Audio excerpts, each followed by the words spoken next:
ಇರ್ಬೋದು, ಆದರೆ ಜನನಿ ದುಬೈಗೆ ಹೋಗೋದಕ್ಕೆ ಇನ್ನೂ ಕಾಲಾವಕಾಶ ಇದೆ. ಅಷ್ಟರೊಳಗೆ ಅಖಿಲ ಬರ್ತಾಳೆ, ನಾನು ಅವಳ ಜೊತೆ ಸೇರಿಕೊಂಡು ಪ್ರೀತೋಚಿತ ಮಾತಾಡ್ತೀವಿ. ಹೇಗಾದರೂ ಮಾಡಿ ಅವಳು ದುಬೈಗೆ ಹೋಗೋದನ್ನು ತಡೆಯೋಣ.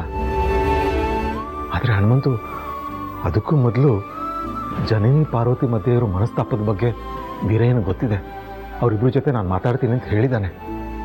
ನೋಡೋಣ, ವೀರಯ್ಯ ಮಾತಾಡಿದ ಮೇಲಾದರೂ ಜನನಿ ಮನಸ್ಸು ಬದಲಾಗುತ್ತಾ ಅಂತ. ಅದು ಆಗಲಿಲ್ಲ ಅಂದರೆ ಏನು ಮಾಡೋಕ್ಕಾಗಲ್ಲ ಹನುಮಂತು. ಸದ್ಯಕ್ಕೆ ಅವರು ದುಬೈಗೆ ಹೋಗ್ತಿರೋದನ್ನು ತಡೆದು ಪುಟಾಣಿ ನಮ್ಮ ಜೊತೆ ಇರೋ ಹಾಗೆ ಮಾಡಬೇಕಷ್ಟೆ. ಈಗ ನಮ್ಮ ಹತ್ರ ಇರೋದು ಅದು ಒಂದೇ ದಾರಿ. ಏನೂ ಗೊತ್ತಾಗ್ತಿಲ್ಲ ಅಪ್ಪವ್ರೆ. ಆ ದೇವರು ಕಷ್ಟನಾಗಲಿ ಸುಖನಾಗಲಿ ಕೊಟ್ಟೊಟ್ಟಿಗೆ ಕೊಡ್ತಾನಂತೆ. ಆದರೆ ಅದನ್ನು ನಿಭಾಯಿಸೋದು ಎಷ್ಟು ಕಷ್ಟ ಅಂತ ಅವನಿಗೇನು ಗೊತ್ತಾಗಬೇಕು? ಕಷ್ಟ ಏನು ಅಂತ ಗೊತ್ತಾಗಲಿ ಅಂತಲೇ ಕೊಡೋದು ಹನುಮಂತು. ಜೀವನ ಅಂದ್ರೇ ಒಂದು ಸಂಘರ್ಷ. ಪ್ರತಿ ಒಂದು ಸಮಸ್ಯೆನ ಸವಾಲಾಗಿ ತಗೊಂಡು ಧೈರ್ಯವಾಗಿ ಎದುರಿಸ್ತಾ ಹೋಗಬೇಕು. ಜಾಸ್ತಿ ಯೋಚನೆ ಮಾಡಿ ಆರೋಗ್ಯ ಹಾಳು ಮಾಡ್ಕೋಬಾರ್ದು ಹನುಮಂತು. ಈಗ ನಾವಿಬ್ಬರು ಒಂದೇ ದೋಣಿಲಿ ಸಾಕ್ತಿರೋ ಪಯಣಿಗರು. ಆ ದೋಣಿಲಿ ತೂತಾದರೂ ಭಾರ ಜಾಸ್ತಿ ಆದರೂ ದೋಣಿ ಮುಳುಗುತ್ತೆ ಸರಿ, ಆದರೆ ಜೀವ ಹೋಗೋದು ನಮ್ಮದೇ ತಾನೆ. ಅದಕ್ಕೆ ವಯಸ್ಸಾಗ್ತಾ ಆಗ್ತಾ ನಮ್ಮ ಮನಸ್ಸನ್ನು ನಿಯಂತ್ರಣದಲ್ಲಿ ಇಟ್ಕೋಬೇಕು. ನಮಗೋಸ್ಕರ ಅಲ್ಲದೇ ಇದ್ರು ನಮ್ಮನ್ನು ನಂಬಿರೋರಿಗೋಸ್ಕರ. ಸರಿ ಹನುಮಂತು, ತುಂಬ ಹೊತ್ತಾಯಿತು, ಹೋಗಿ ಮಲ್ಗು. ನಾಳೆ ಮಾತಾಡೋಣ. Good night.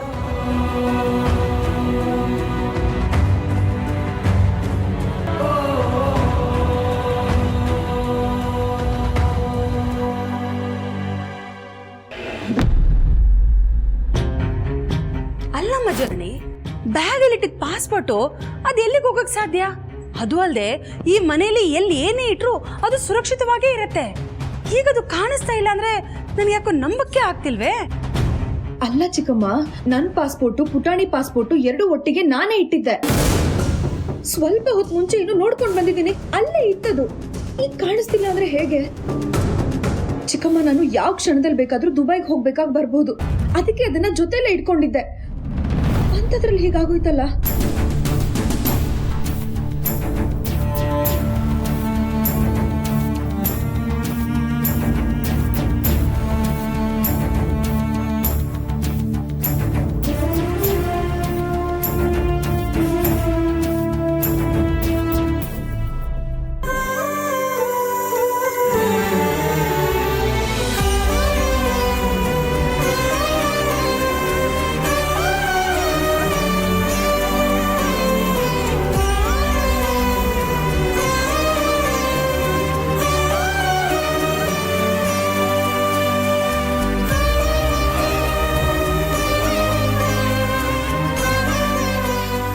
ಮಗಳೇ, ಆ ದೇವರು ಅನ್ಯಾಯವಾಗಿ ನಿನ್ನ ಮಗುನ ನಿನ್ನಿಂದ ಕಿತ್ಕೊಂಡ್ಬಿಟ್ಟ.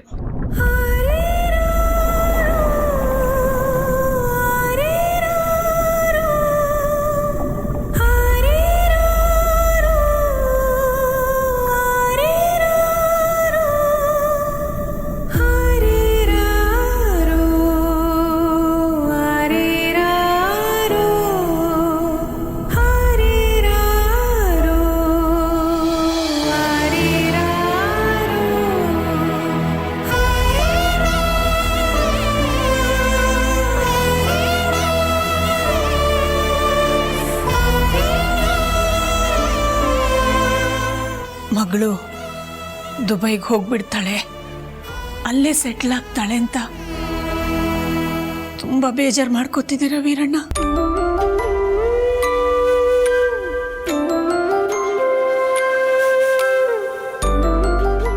ಅಳ್ಬೇಡಿಪ್ಪ, ನೀವು ಬೇಜಾರು ಮಾಡ್ಕೋಬೇಡಿ. ನಾನು ದುಬೈಗೆ ಹೋದ್ರೂ ಆಗಾಗ ಫೋನ್ ಮಾಡ್ತಿರ್ತೀನಿ, ವಿಡಿಯೋ ಕಾಲ್ ಮಾಡ್ತಿರ್ತೀನಿ. ಅಷ್ಟೇ ಅಲ್ಲ, ಪ್ರೀತು, ನಾನು, ಪುಟಾಣಿ ಎಲ್ಲ ಹಾಗಾಗಿ ನಿಮ್ಮನ್ನು ನೋಡಕ್ಕೆ ಬರ್ತಿರ್ತೀವಲ್ಲ. ಬೇಜಾರು ಮಾಡ್ಕೋಬೇಡಿ.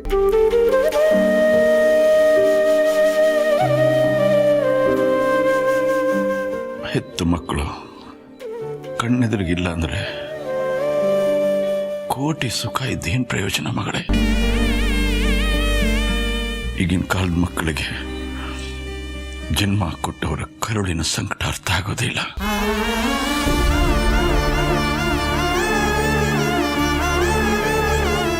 ನೀನು ಯಾವ ವಿಡಿಯೋ ಕಾಲ್ ಮಾಡಲಿ, ಹೇಗೆ ಮಾತಾಡಲಿ, ನನ್ನ ಹತ್ರ ಇರೋ ಹಾಗೆ, ಈ ರೀತಿ ನನ್ನ ಮಗಳನ್ನ ಮುಟ್ಟೋ ಹಾಗೆ, ಸ್ಪರ್ಶ ಮಾಡೋ ಹಾಗೆ, ನನ್ನ ಕಣ್ಣೀರು ನೀನು ಹೊರಿಸೋದ್ರಲ್ಲಿರೋ ಸುಖ ಅದ್ರಲ್ಲಿ ಸಿಗುತ್ತಾ ಮಗಳೇ?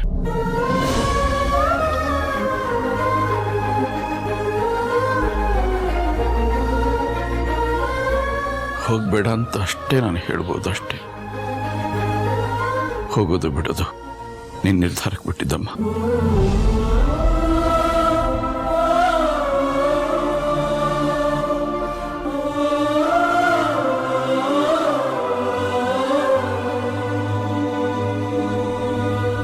ಅಖಿಲಮ್ಮ, ಸದ್ಯಕ್ಕೆ ಯಾರು ವರ್ಷನ ಕೋಟೆಗೆ ಹೋಗೋದು ಬೇಡ. ಒಂದಿನ ಇಲ್ಲೇ ಇರಿ. ನಿಮ್ಮೆಲ್ಲರ ಹತ್ರ ಮುಖ್ಯವಾದ ವಿಷಯ ನಾನು ಮಾತಾಡೋದಿದೆ. ಇರ್ಲೇಬೇಕಪ್ಪ? ಯಾಕೆ ಮಗಳೇ? ಒಂದು ದಿನ ಅಪ್ಪನ ಜೊತೆಲಿರೋಕೆ ಕಷ್ಟ ಆಗುತ್ತಮ್ಮ. ಅಯ್ಯೋ, ಹಾಗೇನಿಲ್ಲ, ಸುಮ್ಮನೆ ಕೇಳಿದೆ ಅಷ್ಟೆ. ವೀರಣ್ಣ ಯಾವತ್ತೂ ಹೀಗೆಲ್ಲ ನಮ್ಮ ಹತ್ರ ಕೇಳ್ಕೊಂಡವ್ರಲ್ಲ, ನಿನ್ನ ಹತ್ರನೂ ಹೇಳಿದವರಲ್ಲ. ಈಗ ನೀನು ದುಬೈಗೆ ಹೊರಟಿದೀಯಾ, ಪುಟಾಣಿನೂ ಕರ್ಕೊಂಡು ಹೋಗ್ತಿದೀಯಾ, ಹೇಗೂ ಹಬ್ಬಕ್ಕೆ ಅಂತ ಇಲ್ಲಿಗೆ ಬಂದಿದ್ದೀರಾ. ಇನ್ನೆಷ್ಟು ದಿನಕ್ಕೂ ನೋಡೋದು? ಇನ್ನೊಂದು ದಿವಸ ನನ್ನ ಜೊತೆಲೆ ನನ್ನ ಮಗಳಿರ್ಲಿ ಅಂತ ಆಸೆ ಪಡ್ತಿದ್ದಾರೆ. ಹಾಗೆ ನಾವು ಎಲ್ಲ ಇದ್ರೆ ಒಳ್ಳೇದು ಅಂತಾನೂ ಆಸೆ ಪಡ್ತಿದ್ದಾರೆ. ಇದ್ಬಿಡೋಣ ಪುಟ್ಟ, ಎಲ್ಲರೂ ಇರ್ತೀವಿ.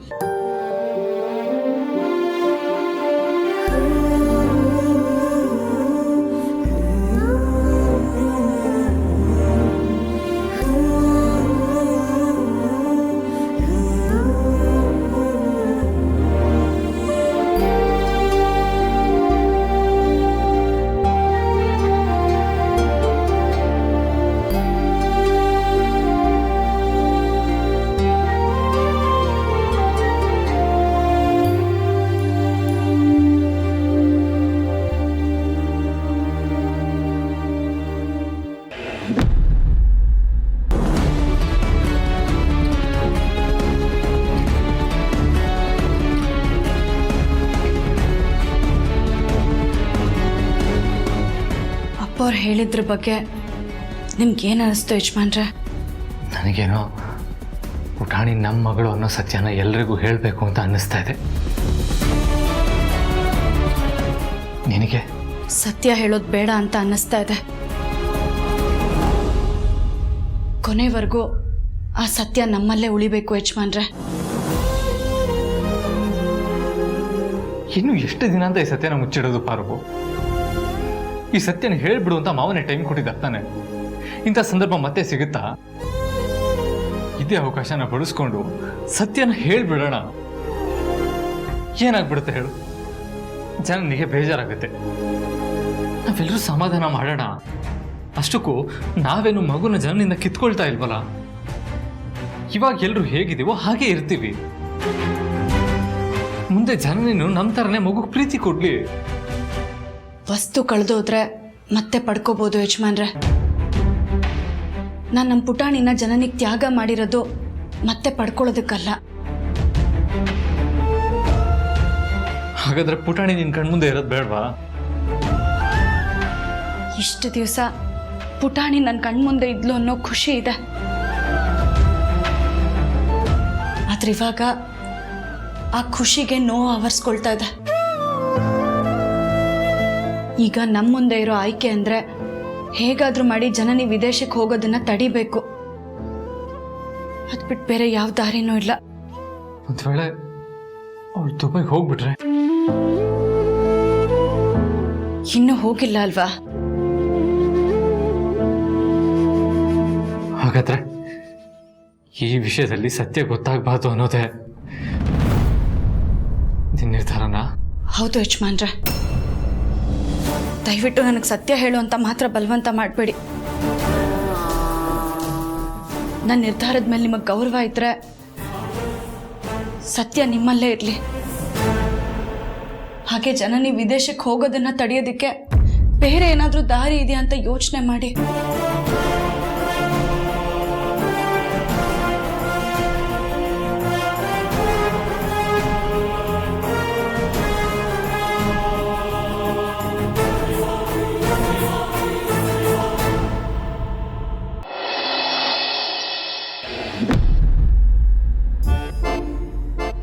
ಅರಸನ ಕೋಟೆಯಲ್ಲಿ ನಾನು ರಾಣಿ ಥರ ಇದ್ದವಳು ಇಲ್ಲಿ ಬಂದು ಕೆಲ್ಸದ ಥರ ಆಗ್ಬಿಟ್ಟಿದ್ದೀನಿ.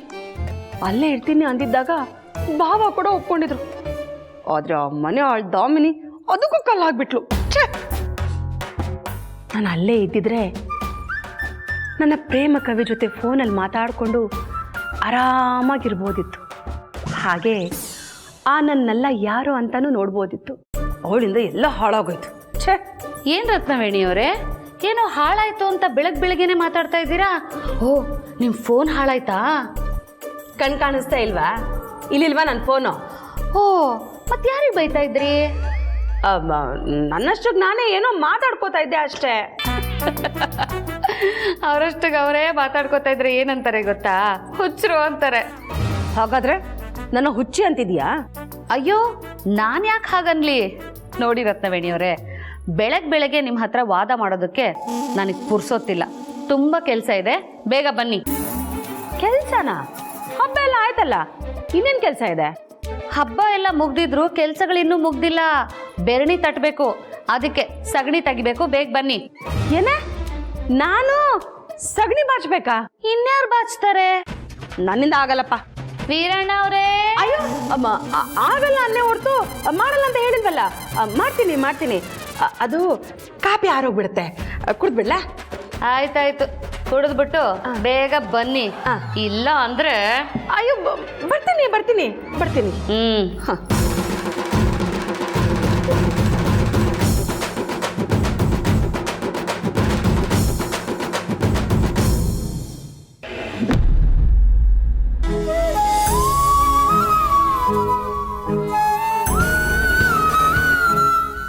ಹಲೋ ಅಪ್ಪ. ಇವತ್ತು ನೀವು ಯಾರು ಊರಿಗೆ ಬರ್ತಿಲ್ವಂತೆ ಅಪ್ಪವ್ರು ಹೇಳಿದ್ರು. ಹೌದಪ್ಪ. ಯಾಕೆ? ನಿಮ್ಮಿಬ್ಬರ ಹತ್ರ ಮಾತಾಡಬೇಕು ಅಂತ ವೀರಪ್ಪ ದಣಿಗಳು ನಿಮ್ಮನ್ನು ಅಲ್ಲೇ ಉಳಿಸ್ಕೊಂಡಿದಾರ? ನಿಜವಾದ ಕಾರಣ ಬೇರೆನೇ ಇದೆ ಅಪ್ಪ. ಬೇರೆನಾ? ಏನು?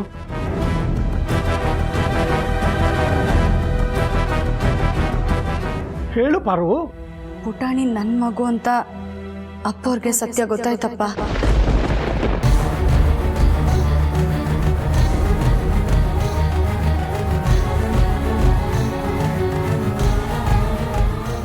ಏನು ಹೇಳ್ತಿದ್ಯಾ ಪಾರು? ಪುಟಾಣಿ ನೀನು ಹೆತ್ತ ಮಗು ಅಂತ ವೀರಪ್ಪ ದಣಿಗಳಿಗೆ ಹೇಗೆ ಗೊತ್ತಾಯ್ತು? ಹೌದಪ್ಪ, ನಾನು ನಮ್ಮ ಪುಟಾಣಿ ಮೇಲೆ ತೋರಿಸ್ತಿದ್ದಿದ್ದು ಅತಿಯಾದ ಕಾಳಜಿನೇ ಅದಕ್ಕೆ ಕಾರಣ. ಆ ಅನುಮಾನದಲ್ಲೇ ನಾನು ಬಾಯಿ ಬಿಡಿಸಿದ್ರಪ್ಪ. ವಿಧಿ ಇಲ್ಲದೆ ನಾನು ಸತ್ಯ ಒಪ್ಕೋಬೇಕಾಯ್ತು. ಒಳ್ಳೇದೇ ಆಯ್ತು ಬಿಡು. ಒಂದಲ್ಲ ಒಂದು ದಿವಸ ಈ ಸತ್ಯ ಎಲ್ರಿಗೂ ಗೊತ್ತಾಗಬೇಕಾಗಿತ್ತು. ಇವತ್ತು ಅವ್ರಿಗೆ ಗೊತ್ತಾಗಿದೆ. ನಾಳೆ ದಿವಸ ಅಖಿಲ ಮಗು ಗೊತ್ತಾಗತ್ತೆ, ಜನನಿಗೂ ಗೊತ್ತಾಗತ್ತೆ.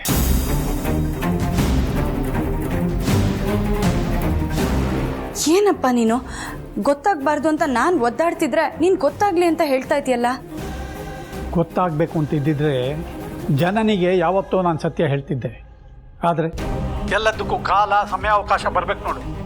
ಇವತ್ತು ವೀರಪ್ಪ ದಣಿಗಳಿಗೆ ಹೇಗೆ ಗೊತ್ತಾಯಿತು? ಅದೇ ಥರ ಮುಂದೊಂದು ದಿವಸ ಎಲ್ರಿಗೂ ಗೊತ್ತಾಗುತ್ತೆ. ಸತ್ಯನ ಜಾಸ್ತಿ ದಿವಸ ಮುಚ್ಚಿಡೋದಕ್ಕಾಗಲ್ಲ. ಇವತ್ತು ವೀರಪ್ಪ ದಣಿಗಳಿಗೆ ಗೊತ್ತಾಯ್ತಲ್ಲ, ಅವರೇನಂದರು? ಇವತ್ತು ರಾತ್ರಿ 9 ಗಂಟೆವರೆಗೂ ನನಗೆ ಗಡುವು ಕೊಟ್ಟಿದ್ದಾರೆ. ಏನಕ್ಕೆ? ಮನೆಯವರೆಲ್ಲರ ಮುಂದೆ ಮಗು ನಂದೆ ಅನ್ನೋ ಸತ್ಯನ ನಾನು ಒಪ್ಕೋಬೇಕಂತೆ.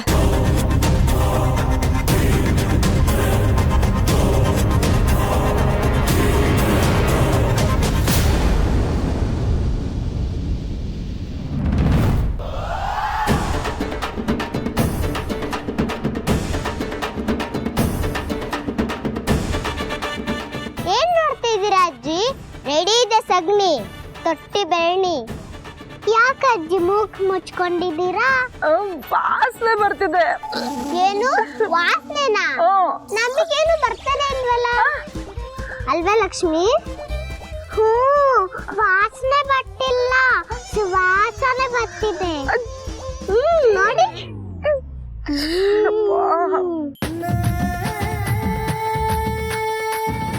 ಚೈಚೋ, ಏನಪ್ಪ ಇದು? ಒಂದು ದಿನಕ್ಕೂ ನನ್ನ ಸಗಣಿನೇ ಮುದ್ದೆ ಇರೋಳು ಇವತ್ತು ಬೆರಣಿ ತಟ್ಟಂಗಾಯ್ತಲ್ಲ, ಕರ್ಮ.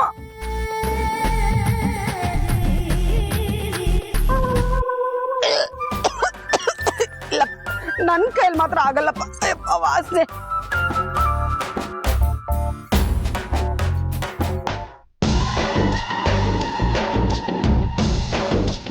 ಯಾವಳೆ ಅದು ಆಗಲ್ಲ ಅಂತ ಹೇಳ್ತಿರೋದು?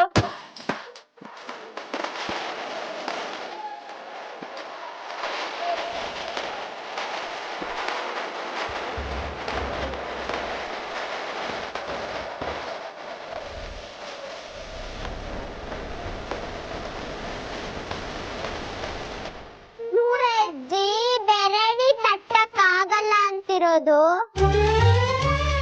ಯಾಕ್ರಿ ರತ್ನ ಏಣಿ ಅವ್ರೆ? ಏಣಿ ಅಲ್ಲ, ವೇಣಿ. ವೇಣಿನೋ ಓಣಿನೋ, ಯಾಕೆ ಬೆರಣಿನ ತಟ್ಟಕ್ಕಾಗಲ್ಲ ಅಂತ ಹೇಳ್ತಾ ಇರೋದು? ದಾಮಿನಿ, ನಿನ್ ದಮ್ಮಯ್ಯ ಕಣವ. ಇದೊಂದು ಕೆಲಸ ಬಿಟ್ಟು ನೀನ್ ಬೇರೆ ಏನ್ ಕೆಲಸ ಹೇಳಿದ್ರು ನಾನು ಮಾಡ್ತೀನಿ. ಏನ್ರಿ ನೀವು ಹಳ್ಳಿಲೇ ಹುಟ್ಟಿದೀರಾ, ಹಳ್ಳಿಲೇ ಬೆಳೆದಿದ್ದೀರಾ, ಸಗಣಿ ಅಂದ್ರೆ ಅಸಹ್ಯ ಪಟ್ಕೊಳ್ತೀರಲ್ಲ, ನಾಚಿಕೆ ಆಗಲ್ಲ ನಿಮ್ಗೆ? ಆಗಲ್ಲ. ಬೀರಣ್ಣವ್ರೇ, ಅಯ್ಯೋ, ಏನ್ ದಾಮಿನಿ ನೀನು ಮಾತಕ್ಕೂ ಬಾವ ಬಾವ ಅಂತೀಯಲ್ಲ. ಆಯ್ತು ಬಿಡು, ಬಾವನ ಕರಿಬೇಡ, ನಾನು ಮಾಡ್ತೀನಿ. ಮಾತಾಡಿದ್ ಸಾಕು, ಬೆರಣಿ ತಟ್ಟು. ಆಯ್ತಾಯ್ತು. ದಾಮಿನಿ ಅಜ್ಜಿ, ನಾವು ಬೆರಣಿ ತಟ್ಬೋದಾ? ಆಯ್ತು ಪುಟ್ಟಿ, ತಟ್ಬೋದು. ಆದ್ರೆ ಆ ಅಜ್ಜಿ ತರ ಅಸಹ್ಯ ಪಟ್ಕೊಂಡ್ ಮಾಡ್ಬಾರ್ದು, ಇಷ್ಟಪಟ್ಟು ಮಾಡ್ಬೇಕು. ಸರಿ ದಾಮಿನಿ ಅಜ್ಜಿ.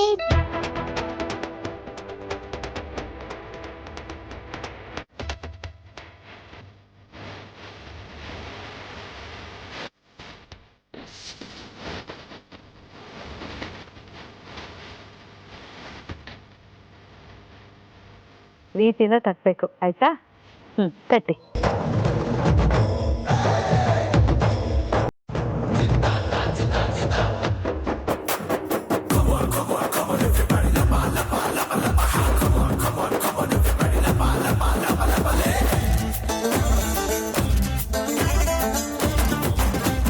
ನನ್ನನ್ನು ಹಾಳು ಮಾಡಿದ್ದು ಅಲ್ದೆ ಈಗ ನನ್ನ ಮೊಮ್ಮಗುನು ಹಾಳು ಮಾಡ್ತಿದ್ಯಾ? ಕರೀಲ ಜರ್ನಿನ? ನಾನು ಅವ್ರ ಅಪ್ಪನ್ ಕರೀಲಾ? ಅಯ್ಯೋ, ಬೇಡ ಬೇಡ. ತಟ್ಟಿ ಸುಮ್ನೆ. ಹಾ, ಆಯ್ತಾಯ್ತು. ನೀವು ತಟ್ಟಿ ಮಕ್ಳೆ.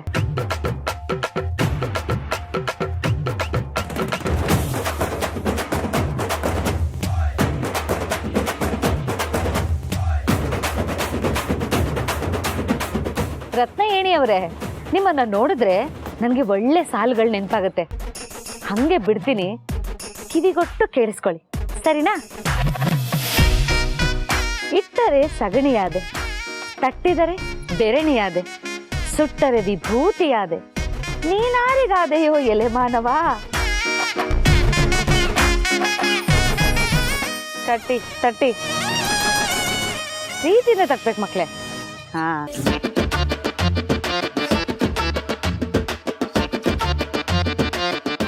ರತ್ನ ಏಣಿಯವರೇ, ಬೇಗ ಬೇಗ ಬೆರಣಿ ತಟ್ಟಿ. ಇದೊಂದೇ ಕೆಲಸ ಅಲ್ಲ, ಅಲ್ಲಿ ನೋಡಿ, ಅದನ್ನೆಲ್ಲ ಕ್ಲೀನ್ ಮಾಡ್ಬೇಕು ನೀವು. ನಾನಾ? ಮತ್ತಿನ್ಯಾರು? ನಾನಾ? ವೀರಣ್ಣವ್ರು ಹೇಳಿಲ್ವಾ ದಾಮಿನಿ ಅವ್ರು ಏನ್ ಹೇಳ್ತಾರೋ ಅದನ್ನ ಮಾಡ್ಬೇಕು ಅಂತ?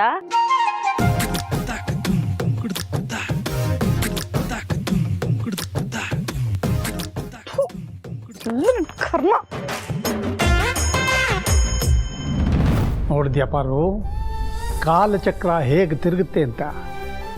ಆಗಿದ್ದಾಗಲಿ ಜನನಿ ದುಬೈ ಹೋಗೋದಕ್ಕೆ ಮುಂಚೆ ಇರೋ ಸತ್ಯನ ಹೇಳ್ಬಿಡು. ಆಗ ಜನನಿ ದುಬೈ ಹೋಗೋದು ತಪ್ಪುತ್ತೆ, ಮಗು ನಮ್ಮ ಹತ್ರನೇ ಉಳಿಯುತ್ತೆ. ಆಗ ನೀನೇ ಮಗುಗೆ ಆಟ ಪಾಠ ಎಲ್ಲ ಮಾಡ್ಬೋದು. ಅಪ್ಪ, ನಿಮ್ಮೆಲ್ರಿಗೂ ಏನಾಗಿದೆಯಪ್ಪ? ಸತ್ಯ ಜನನಿಗೆ ಗೊತ್ತಾದ್ರೆ ಅವಳಿಗೆ ಆಗೋದಿಲ್ವಾ ಹೇಳು?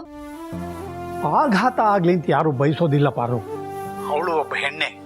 ವೀರಪ್ಪ ದನಿಗಳಿಗೆ ಅವಳು ಹೇಗೆ ಮಗಳು, ಹಾಗೆ ನನಗೂ ಅವಳು ಮಗಳ ಸಮಾನ.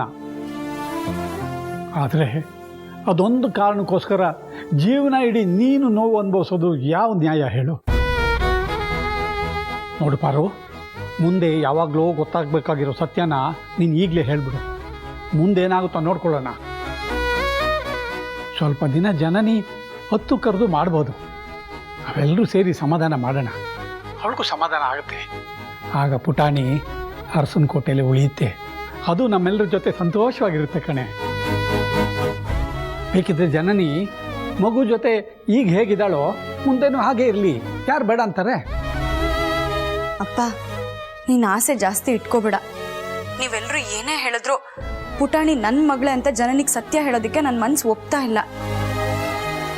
ನೀನು ಹೇಳಲೇಬೇಕು ಅಂತ ಅಪ್ಪ ಅವ್ರು ಇವತ್ತು ಒಂದಿನ ಗಡುವು ಕೊಟ್ಟಿದ್ದಾರೆ. ಅದೇನಾಗುತ್ತೋ ನನಗೆ ಗೊತ್ತಿಲ್ಲ.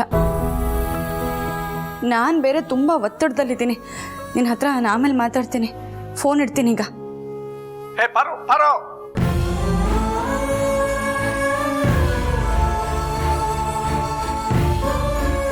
ದೇವ್ರೆ, ಇವತ್ತು ಹೇಗಾದರೂ ಮಾಡಿ ಪಾರು ಎಲ್ರ ಮುಂದೆ ಆ ಮಗು ತನ್ನದೇ ಅನ್ನೋ ಸತ್ಯ ಹೇಳೋ ಹಾಗೆ ಮಾಡಪ್ಪ. ಜೊತೆಗೆ ಆ ಸತ್ಯ ಗೊತ್ತಾದ ಮೇಲೆ ಯಾರ ಮನಸ್ಗೂ ನೋವಾಗದೇ ಇರೋ ಹಾಗೆ ಕಾಪಾಡೋ ಭಾರ ಕೂಡ ನಿಂದೆ ಕಣಪ್ಪ.